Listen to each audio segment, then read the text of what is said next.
Welcome to our channel. Today we how to connect Zoho CRM to sync insurance quote requests. Easy tutorial step by step clearly. First, log into your Zoho CRM account. Navigate to the settings by clicking the gear icon in the top right corner. Under the Marketplace section, select Apps. In the search bar, type insurance quote requests to find relevant integrations. Choose an integration that suits your needs and click on it. Read the details and select the Install button to add the integration to your Zoho CRM. Once the installation is complete, proceed to configure the integration settings. You may need to connect your insurance quote platform account. Follow the prompts to authenticate and allow access to your data. Adjust the settings to specify how you want to sync customer information from quote requests. Decide if you want automatic syncing or a manual trigger for data transfer. Set up the field mappings between your quote requests and Zoho CRM. Ensure that all necessary fields, such as customer name and contact details, are properly aligned. Save your settings to finalize the integration.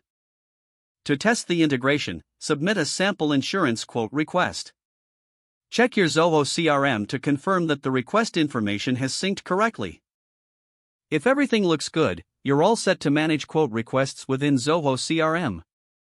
For any issues, refer to the integration support documentation for troubleshooting tips. Congratulations, you've successfully connected Zoho CRM to sync insurance quote requests. If the page does not load, refresh the browser or try again in a private or incognito window.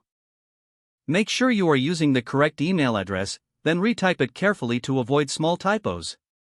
If your password is not accepted, use the reset option and create a new strong password you can remember. Check your spam folder for verification or security emails, then complete any requested confirmation steps. Enable two-factor authentication if available to improve account security and reduce unauthorized access risk. After signing in, review your profile details so your contact information and settings are accurate and current. If you see an error message, note it down and try again after restarting your device and internet connection. Log out when you finish, especially on shared devices, to keep your account and payment information secure. If the page does not load, refresh the browser or try again in a private or incognito window. Make sure you are using the correct email address, then retype it carefully to avoid small typos. Don't forget to like this video and subscribe to our channel for more steps.